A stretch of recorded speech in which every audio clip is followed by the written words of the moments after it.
Hi guys, this is just an appreciation video for all the parents out there who continually support their children no, kahit na matanda na sila, and I'm really referring to my parents and to Mac's parents. No, 30 years old already, and I still get support from my parents in a way na my mom still helps me with producing the checkpoint notes, and even being uh, the mother that she's always been, cooking for us, fixing our things, all the motherly things that she does. And I haven't been really appreciative of their efforts, but I really want to make a video appreciation to let the whole world know how much I appreciate them. My father also, who's always there whenever I need hatid sundo sa mga lugar na pinupuntahan ko, and it's really easier for me when they are there, no, kahit na po medyo may edad na yung mga anak nila like me. And so I really want to thank you, Ma and Pa, using this video because I think it's somehow related to what I really want to share to students right now. Just this morning, my father called me about 5 or 6 a.m. and nagtataka ako kung bakit. And I asked him during break time nitong lecture ko why, and he said na he was just worried because I haven't been updating our group chat. Meron po kaming family group chat na nakarating na po ako sa Iloilo, and so he was worried and wanted to call me to ask if I'm fine. And that's sweet. I know that's sweet, and I really want to thank God for giving me parents who are very, very supportive of what I do, because I cannot do this alone, and I'm able to do this easily, whatever I'm doing, because I have parents who are really, really, really supportive. And I'm making this video because I want everyone to have one idea that you can use as a way to motivate yourselves, to push yourselves further kahit na medyo nakakapagod na and all. There was this question I got from YouTube. There was this student who was asking paano daw ba siya magiging eager mag-aral because kinakabahan daw siya knowing na konting araw na lang. So if you can look at if you can see the question there, you can see that in my YouTube account. And he was asking paano maging eager kasi nga gusto niya ring mag-aral pero nawawala siya sa mood. And then one user na ang pangalan ay Shigella sumagot sa kanya and suggesting na pwede daw niyang isipin yung parents niya or whoever is nagpapaaral sa kanya, no? And I'm assuming na parents talaga. Kung siya ay nahihirapan right now, what more yung hirap ng mga parents na nagpapaaral sa atin. And I really agree that if you are losing your mood or your motivation to study, why not put a picture of your family, your parents, your loved ones, no, beside your notes or your study area, so that every time na makaramdam ka ng pagod and you wanna quit because the feeling or the emotions are overwhelming,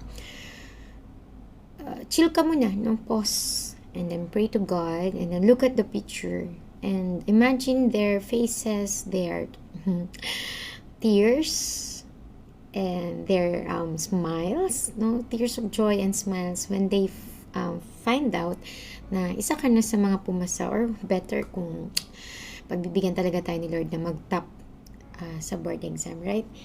These days when I really, really feel tired kasi nga maya't maya meron kang tinuturuan, meron kang ginagawa, and napupuyat ka din sa mga walang kwentang bagay na you still choose to do it even if you're going to wake up early the next morning. And then you realize na sa mga ganitong bagay pa lang pagod na ako. Paano pa kaya pag nagkaroon ako ng family? I mean, pag nagkaroon ako ng anak na kailangan kong asikasuhin, saan ko kukunin yung energy ko? And I'm thinking of my parents, my parents will always have the energy will always have the drive to do things for us. And maybe I just don't understand right now because I'm not yet a parent, but when I become a parent myself, maybe I realize how are they able to do that. Maybe that's how they really, really love us, you know?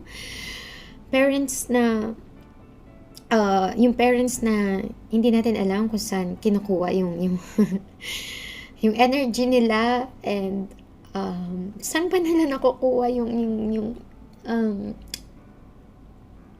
I mean, how can they sacrifice so much? How are they not quitting on us? Right?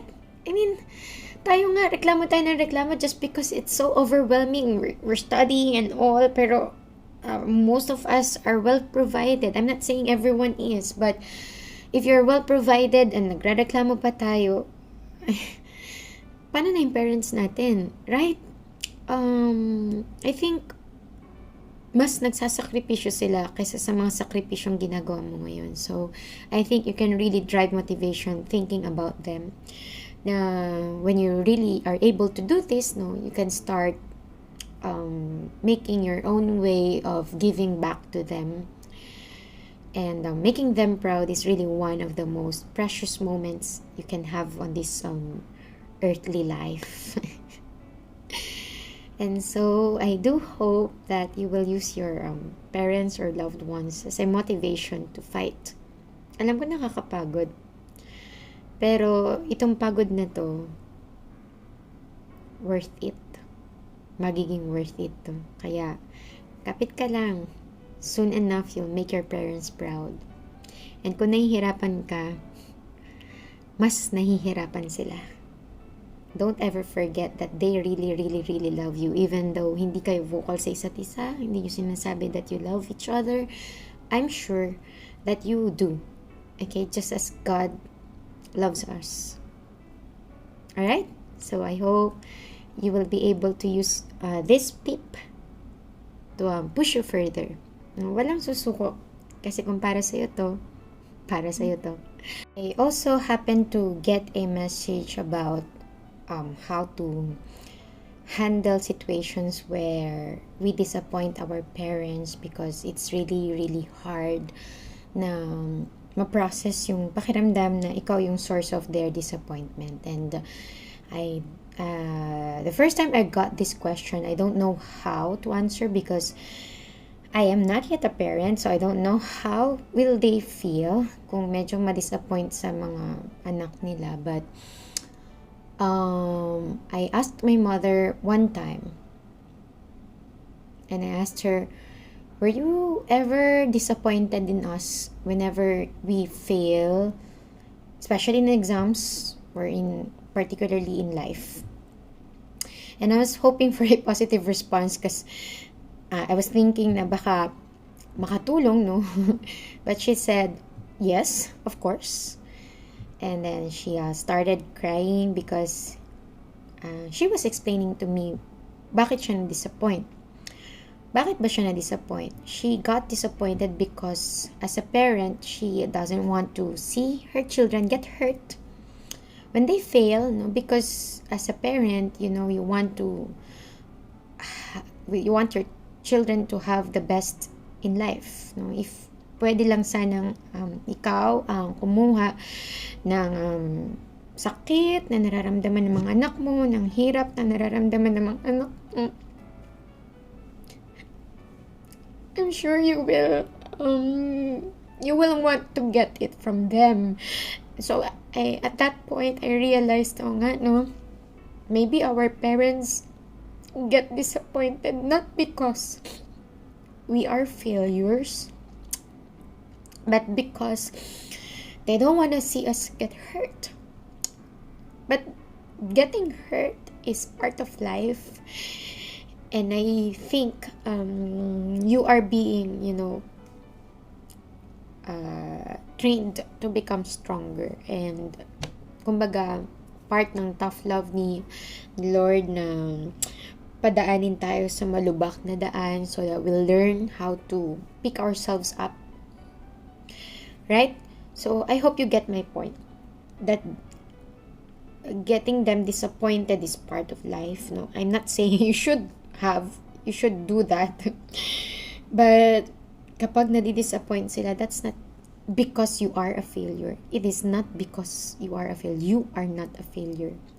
You are not a failure. You are not a failure. You just need to learn how to stand up again.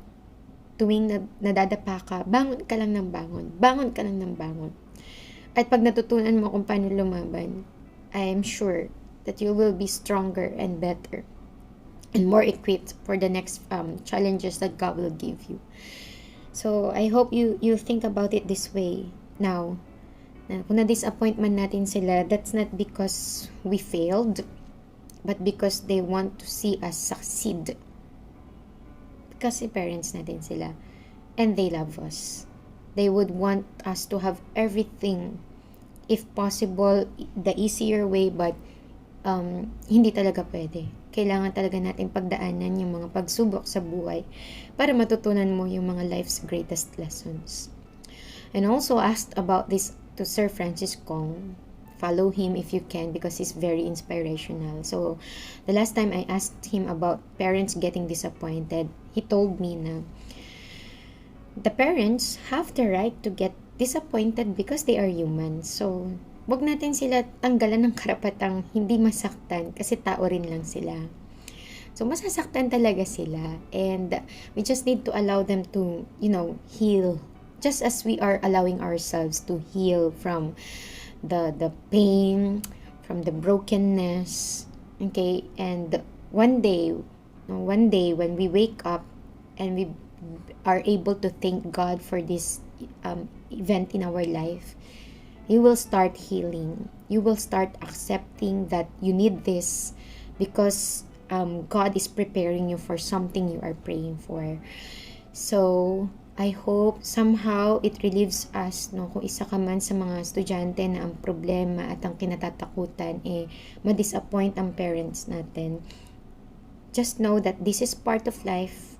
We cannot avoid this. This is really inevitable for some.